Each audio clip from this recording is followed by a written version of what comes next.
नमस्कार, आप देख रहे हैं एसबीसी टाइम्स। शुरुआत करते हैं आज की प्रमुख हेडलाइंस के साथ। मंदसौर में घर घर जाकर पीले चावल देकर की जा रही है मतदान करने की अपील। बाढ़ में बही थी पुलिया, आज तक नहीं बना पाई नगर पालिका। और बारिश से पूर्व शहर में विद्युत विभाग द्वारा शहर में मेंटेनेंस के चलते विद्युत आपूर्ति रही बंद। 13 मई को होने वाले लोकसभा चुनाव में अधिक से अधिक मतदान हो, इसे लेकर स्वीप गतिविधियों के अंतर्गत मतदाताओं को मतदान हेतु प्रेरित करने के उद्देश्य से जिला प्रशासन द्वारा घर घर जाकर पीले चावल देकर मतदान केंद्र तक आने की अपील की। मंदसौर संसदीय क्षेत्र में आगामी 13 मई को लोकसभा चुनाव के लिए मतदान होना है। इसे लेकर जिला प्रशासन द्वारा लगातार मतदाता जागरूकता अभियान चलाया जा रहा है। तो वहीं मंगलवार को स्वीप गतिविधियों के अंतर्गत मतदाताओं को मतदान हेतु प्रेरित करने के उद्देश्य से प्रशासन द्वारा घर घर जाकर पीले चावल देकर मतदान केंद्र तक आने की अपील की गई है। जिला प्रशासन द्वारा लोकसभा चुनाव 2024 में मंदसौर संसदीय क्षेत्र में अधिक से अधिक मतदान हो, इसे लेकर लगातार मतदाताओं को जागरूक करने का कार्य किया जा रहा है। इसी कड़ी में मंगलवार को शहर के विभिन्न वार्डों में जिला प्रशासन के माध्यम से घर घर जाकर मतदाताओं को मतदान करने के लिए पीले चावल देकर उनको मतदान केंद्र पर आने के लिए प्रेरित करते हुए मतदान करने की अपील की जा रही है।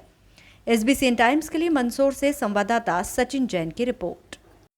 सर, मतदाताओं को जो है पीले चावल देके मतदान के लिए इनवाइट किया जा रहा है, किस तरह से प्रेरित किया जा रहा है उनको? जैसा कि आप जानते हैं कि मंदसौर ज़िले में स्वीप गतिविधियों में लगातार नवाचार स्थापित किए जा रहे हैं और इसी दिशा में जिला प्रशासन मंदसौर ने यह निश्चय किया है कि चलो बूथ की ओर कैंपेन लॉन्च किया है। अगले 2 दिन तक जो है बीएलओज़ और बाकी सब आशा उषा कार्यकर्ता सब मिलकर मतदाता पर्ची का वितरण करेंगे। वह सभी मतदाताओं के घर घर जाकर उनको यह सूचना देंगे कि मतदाता पर्ची के साथ 12 दस्तावेजों की जो सूची है उसमें से कोई सा भी दस्तावेज ले जाकर वो वोट कर सकते हैं। क्योंकि जनरली हम देखते हैं कि बहुत बार मिसकम्युनिकेशन रहता है कि लोगों को लगता है सिर्फ वोटर आईडी कार्ड से ही वो वोट डालने के लिए सक्षम है, जबकि मतदाता पर्ची के साथ आप 12 दस्तावेजों में से कोई सा भी एक दस्तावेज ले जाकर वोट डाल सकते हैं। इसी की जानकारी लोगों को पीले चावल देकर वह पैम्पलेट जो है स्वीप का वो देकर हम आमंत्रित कर रहे हैं। सर, आपका नाम और पद बता दीजिए। जी, मेरा नाम शुभम पाटीदार और मैं अभी डिप्टी कलेक्टर मंदसौर के पद पर पदस्थ हूँ। वार्ड नंबर 35 में 2017 में आई बाढ़ में शहर के नरसिंहपुरा क्षेत्र में बड़ा गेला के नाम से जाने जाने वाले रास्ते पर बनी पुलिया बाढ़ में बह गई थी, जिसके बाद लगातार क्षेत्र के लोग पुलिया बनाने की मांग कर रहे हैं, किंतु नगर पालिका द्वारा आज तक पुलिया नहीं बनाई, जिससे करीब 300 परिवार के लोगों को टूटी हुई पुलिया से ही निकलना पड़ रहा है। मंदसौर नगरपालिका क्षेत्र के वार्ड नंबर 35 में बनी पुलिया, जो कि नरसिंहपुरा क्षेत्र के करीब 300 से भी अधिक परिवारों के आने जाने का रास्ता है, वह 2017 में आई बाढ़ की वजह से बह गई थी, जिसके बाद से आज तक किसी ने इस ओर ध्यान नहीं दिया। तो वहीं टूटी हुई पुलिया से निकलने वाले क्षेत्र वालों को हादसे का डर लगा रहता है। आपको बता दें कि ये पुलिया कला मार्ग आता तो 35 नंबर वार्ड में है, किंतु ये रास्ते से आने जाने का काम वार्ड नंबर 36 नरसिंहपुरा क्षेत्र के निवासियों के आने जाने का रास्ता है। शायद इसीलिए इतनी बड़ी समस्या का समाधान आज तक नहीं हो सका है।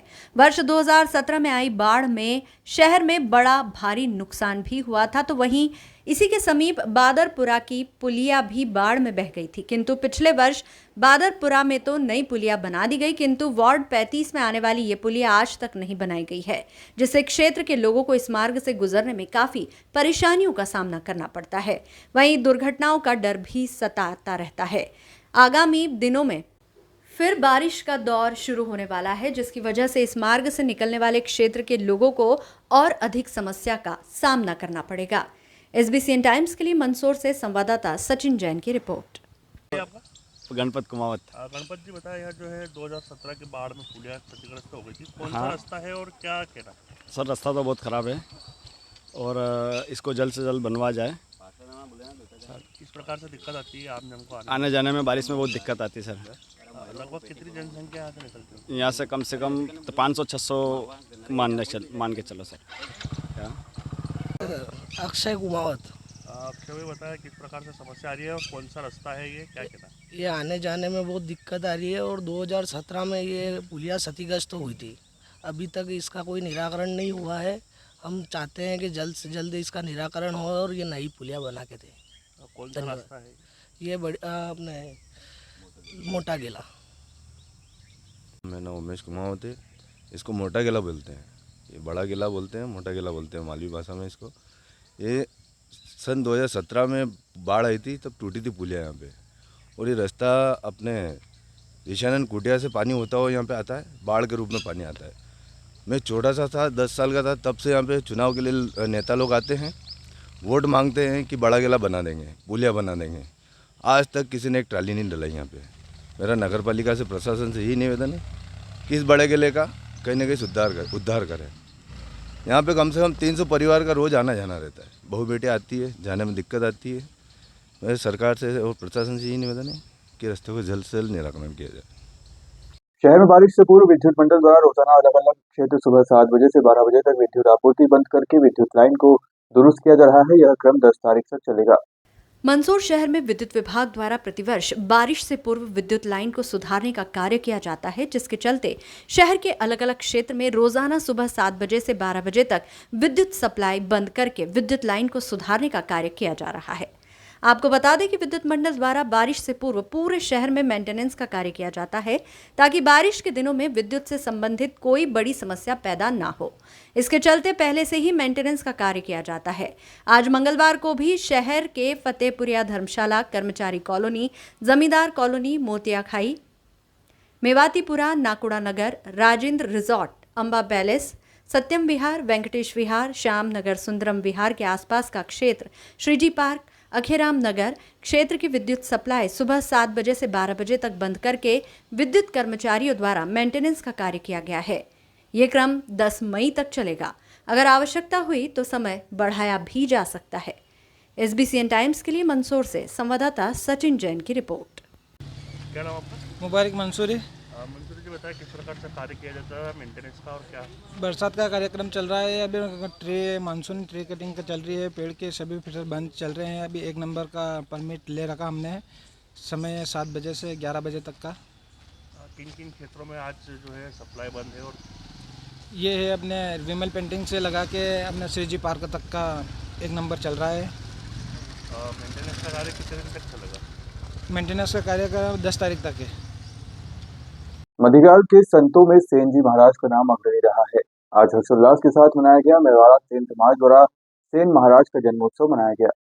मंदसौर में प्रतिवर्षानुसार इस वर्ष भी मेवाड़ा सेन समाज पंचायत श्री सत्यनारायण जी श्री बालाजी मंदिर खानपुरा द्वारा सेन समाज के आराध्य देव श्री संत शिरोमणि सेन जी महाराज जन्मोत्सव बड़े ही हर्षोल्लास व धूमधाम से मनाया गया।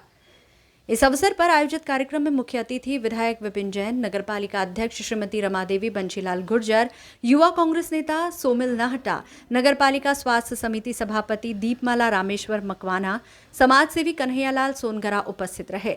इस अवसर पर अतिथियों ने कहा कि सेन समाज पुरुषार्थी समाज है। मध्यकाल के संतों में सेन महाराज का नाम अग्रणी है। उन्होंने सदा पवित्रता और सात्विकता पर जोर दिया।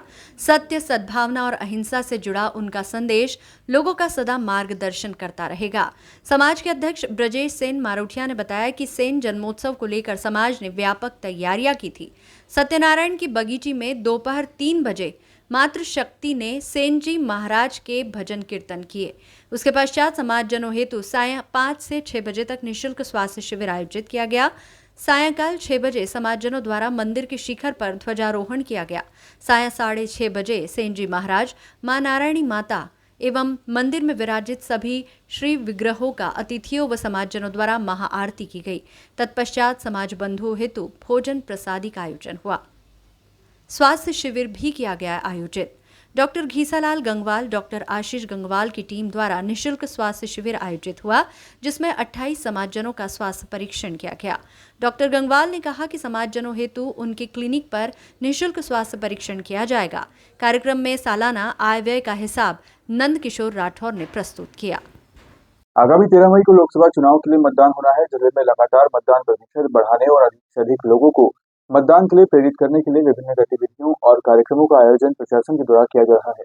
इसी कड़ी में मंगलवार को जिले के मनासा नगर परिषद कार्यालय से सोमनाथ महादेव मंदिर तक मतदाता जागरूकता संकल्प कलश यात्रा निकाली गई। साथ ही उपस्थित लोगों को मतदान करने के लिए शपथ दिलाई गई। कार्यक्रम में मतदान का महत्व बताते हुए एसडीएम पवन बारिया ने मनासा विकास खंड के हर गांव, हर गली, हर मोहल्ले में लोगों के बीच जाकर उन्हें मतदान के लिए प्रेरित करने का आग्रह किया ताकि 100% मतदान हो। कलश यात्रा के दौरान अनुविभागीय अधिकारी एसडीएम पवन बारिया, नगर परिषद मुख्य अधिकारी रितेश पाटीदार सहित नगर परिषद कर्मचारी, अधिकारी, आंगनवाड़ी कार्यकर्ता, महिला बाल विकास विभाग अधिकारी, कर्मचारी आदि मौजूद रहे। 13 मई 2024 को लोकसभा निर्वाचन है, जैसा कि सब जानते हैं। तो मतदान प्रतिशत बढ़ाने के उद्देश्य से जिला निर्वाचन अधिकारी और चुनाव आयोग के निर्देश के अनुसार स्वीप कार्यक्रम चलाए जा रहे हैं, जिसमें हमने सबसे पहले आमंत्रण पत्र घर घर बंटवाए, बीएलओ के माध्यम से हस्ताक्षर अभियान चलाया, मतदान केंद्रों पर पौधारोपण कराया। आज उसी क्रम में कलश यात्रा का आयोजन धनेरिया कला में किया गया। पिछली बार यहाँ पर जैसे लोकसभा का जो प्रतिशत था, मतदान प्रतिशत कम था, तो हम अपेक्षा करते हैं कि लोग जो है जागरूक होंगे और इस बार मतदान प्रतिशत यहाँ पर बढ़ेगा। यही अपील करना चाहूंगी कि सभी लोग अपने वोट का इस्तेमाल करें, ये जरूरी है, तो सभी वोट जरूर दें। सोमवार रात में नीमच के भारत माता चौराहे पर भाजपा और कांग्रेस में उस समय विवाद की स्थिति निर्मित हो गई जब चौराहे पर लगे कांग्रेस के होर्डिंग पर भाजपा के कार्यकर्ताओं द्वारा मुख्यमंत्री के स्वागत का बैनर टांग दिया गया। दरअसल प्रदेश के मुख्यमंत्री मोहन यादव आज देर शाम को शहर में रोड शो करते हुए भारत माता चौराहा पहुंचेंगे, जहां पर एक सभा को संबोधित करेंगे। भाजपा समर्थक विधायक दिलीप सिंह परिहार की ओर से स्वागत का बना बैनर कांग्रेस के होर्डिंग पर टांगना चाहते थे, जिससे ये विवाद की स्थिति निर्मित हुई।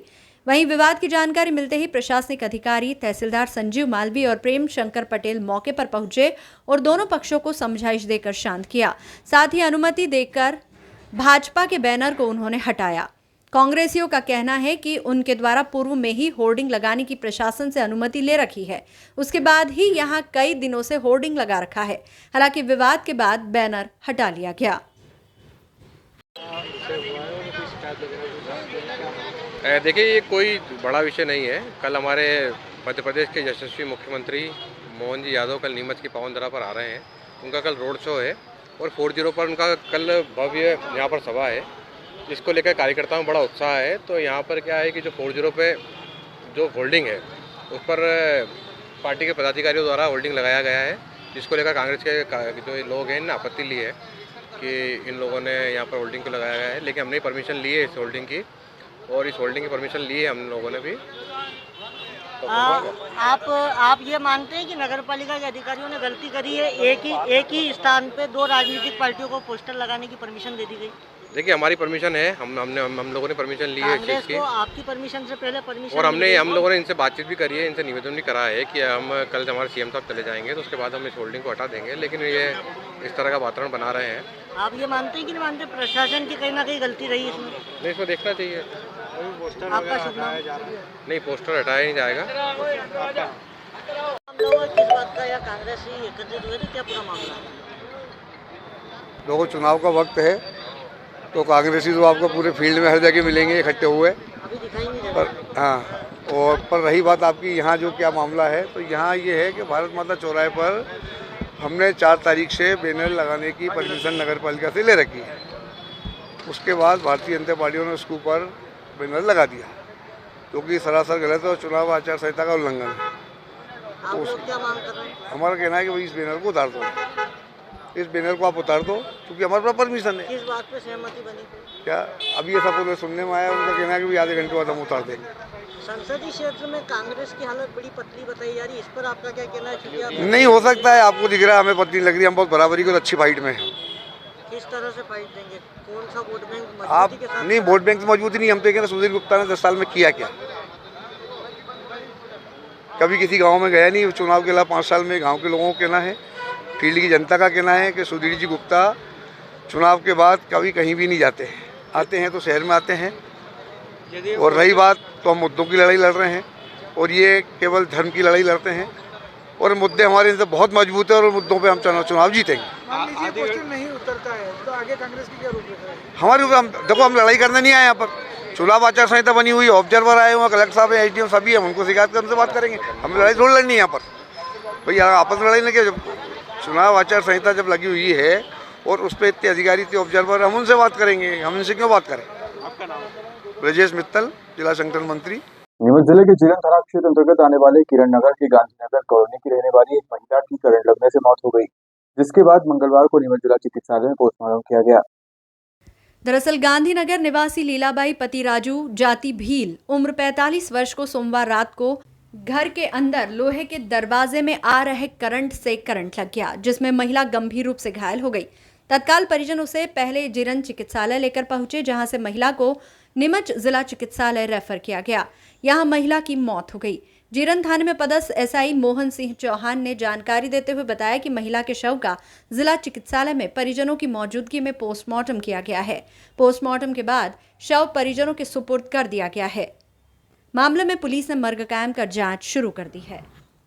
मंगलवार को जिला चिकित्सालय में नर्सिंग स्टाफ की लापरवाही का मामला सामने आया है। मामला सामने आने के बाद अस्पताल में परिजनों ने हंगामा कर दिया। दरअसल 4 दिन पूर्व एक नवजात को टीका लगाया था। आरोप है कि टीका लगाने के बाद स्टाफ ने लापरवाही करते हुए सुई को मासूम के शरीर में ही छोड़ दिया। दरअसल 4 दिन पूर्व एक नवजात को टीका लगाया गया था। आरोप है कि टीका लगाने के बाद स्टाफ ने लापरवाही करते हुए सुई को मासूम के शरीर में ही छोड़ दिया। इस दौरान मासूम बच्ची करीब 3 दिन तक दर्द से तड़पती रही। वहीं परिजनों को समझ में नहीं आ रहा था कि बच्ची क्यों रो रही है। जब परिजनों ने बच्ची को गोद में उठाया तब बच्ची के शरीर में लगी हुई सुई मां को चुभी। तब मां ने पैर के पिछले भाग में सुई को देखा। इसके तुरंत बाद सुई को निकाला गया और आज जिला अस्पताल पहुंचकर हंगामा करते हुए लापरवाह स्टाफ पर कार्रवाई करने की मांग की। प्राप्त जानकारी अनुसार फिरदौस बी पति वसीम शेख उम्र 22 वर्ष निवासी बड़ी मंडी नया बाजार को डिलीवरी के लिए 2 मई को जिला चिकित्सालय लाया गया था, जहां फिरदौस ने एक स्वस्थ बच्ची को जन्म दिया था। परिजनों का कहना है कि उसी दिन सुबह 11 बजे मासूम बच्ची को टीका लगाया गया था। परिजनों का आरोप है कि टीका लगाने वालों ने काम में लापरवाही बरती और सुई को बच्ची के शरीर में ही छोड़ दिया, जिसके बाद से ही बच्ची लगातार रो रही थी और परेशान हो रही थी। वहीं हंगामे की सूचना पर पुलिस भी मौके पर पहुंची और परिजनों को समझा बुझाकर शांत किया। इसी दौरान जिला अस्पताल की डॉक्टर संगीता भारती पहुंची और परिजनों को समझाइश दी। साथ ही उन्होंने माना कि सुई अंदर रह गई थी। हालांकि उनका कहना था कि 2 जगह सुई लगने के निशान है। ये सुई बच्ची के शरीर में कहां से आई है, ये जांच का विषय है। इस मामले में जो भी दोषी होगा उस पर नियमानुसार सख्त कार्रवाई की जाएगी। ये बालिका मेरी लड़की की हुई थी। मेरी लड़की नवासी हेगी मेरी और उसका नाम है फिरदौस। यहाँ पे 2 तारीख को डिलीवरी हुई थी उसकी। तो ये टीका लगवाया। टीके से इस मैडम की लापरवाही से स्वाति मैडम की, और वो बच्चे की सुई दे गई पाँव में, जो 4-5 दिन तक परेशान होते रहे हम। और कल अचानक निकली सुई। और फिर अब हम ये चाहते हैं कि मैडम का इस्तीफा चाहिए हमारा। कहीं लिखित में आवेदन दिया आपने? बिल्कुल, अभी आवेदन देते हैं लिखित। आवेदन भी कहाँ के निवासी हो आप? कहाँ रहते हो? यहाँ नीमच के नया बाजार। क्या नाम है आपका? जाकिर अली मेरा नाम। के दिन 4:30 बजे हुई डिलीवरी इसकी, और 2 तारीख के दिन सुबह में टीका लगाया इसने 11:30 बजे 11 के बीच में टीका लगाया। और लगा के और बस मेरे को कह दिया कि टीके लग गए इसके। तो मैं लेके चली गई टीके। और फिर 3 तारीख के दिन छुट्टी हुई। 3 तारीख के दिन घर चली गई। और जब से 3 तारीख से मैं जब से टीका लगा इसके 3 तारीख की रात, और जब से रोते रोते इस बच्ची को ये टेम हो गया। और मैंने सब जगह अस्पतालों में आईसी में सब जगह दिखा दिया। तो क्या इसको कोई परेशानी नहीं है, कोई तकलीफ नहीं है। वो तो क्या हुआ कि कल मेरी लड़की इसे दूध पिलाने के लिए, ये दूध भी नहीं पी रही है, कुछ भी नहीं, और पैर भी अड़ा ही नहीं रही, बस ऐसे कैसे रख रही। तो मेरी लड़की से कह रही कि नहीं, ये अभी ऐसा लग रहा है इसको कि जैसे मैं मेरी माँ के पेट में हूँ, तो इसलिए ये पैर ऐसे रख रही है, तो रहने दे तू। तो उसने कल पोतड़ा बांधने लगी तो उसके हाथ पे लगी, चुभ गई जरा सी, इतनी सी दिख रही, चुभ गई। तो उसने पकड़ के ने खींची और वो भी रोने लग गई। और वो फिर उसने मेरे को बुलाया, मैं दलिया बना रही जो कि अम्मी अम्मी इधर आओ जल्दी से, कि इसके सुई निकली। तो फिर मैंने देखी, जब से मेरे तो बिल्कुल भी वो सुई देखी मैंने, तो वो इंजेक्शन की सुई में समझी आरपिन होगी, कपड़ों की सुई होगी, तो कुछ भी नहीं। और इंजेक्शन की और टीका, बस इसके टीका ही लगा और कोई सी सुई नहीं लगी, कोई सी जांच नहीं हुई, ना आईसी में रखी इसको, कुछ भी नहीं हुआ। अच्छी बढ़िया बच्ची हुई। टीका कहाँ पे लगा था ये? टीका ये वहाँ पर लगा था भैया इधर। और ये सिस्टर ये मैडम ये लापरवाही से रही है। हाँ, इनके लापरवाही से ही इन्होंने रखी है कि स्वाति जोशी। क्या चाहते हैं आप? क्या चाहते हैं? मैं ये चाहती हूँ कि इसका इस्तीफा चाहती हूँ और यहाँ पे अच्छी सुनवाई हो। सारी माँ बहनें हैं जितनी भी, और अच्छी ये करे उनकी बिचारियों के। ऐसा आप किसी के बच्चों के साथ में नहीं करे और किसी के सुई नहीं छोड़े। ये मेरा नाम नूरजा है। आपका नाम? नूरजा मेरा। बच्चे के पाँव में सुई लगना मामला बता रहे हैं कि सुई नर्स द्वारा छोड़ दी गई है। सिस्टर का कहना है कि जो इंटीरियर एस्पेक्ट ऑफ थाई पे लगता है, जो वैक्सीन लगती है, वो जगह वो नहीं है, वो कमर के पास पे जगह से निकली है सुई और वहाँ पे 2 इंजेक्शन मार्क दिख रहे हैं। तो हो सकता है वो किसी और प्रोसेस में हुई हो, ब्लड निकालने के लिए या किसी और इंजेक्शन के लिए हुई हो, तो वो हम लोग दिखवाते हैं। जिला अस्पताल में उन्होंने डिलीवरी कराई है और टीके और इंजेक्शन भी सारे जिला अस्पताल में ही हुई। कहीं ना कहीं किसी न किसी चिकित्सक के माध्यम से ये चीज लगी है और कोई सुई जो है बच्चे के शरीर में रही है। प्रोसेस 2-3 जगह पे होती है। डिलीवरी होते साथ एक इंजेक्शन लगता है, वैक्सीनेशन में लगता है और एसएनसीयू में यदि ज़रूरत पड़ती है तब एसएनसीयू से भी ब्लड सैंपल लिया जाता है या कोई इंजेक्शन लगाया जा सकता है। तो ये हम लोग दिखवाते हैं कि किस जगह पे चूक हुई है।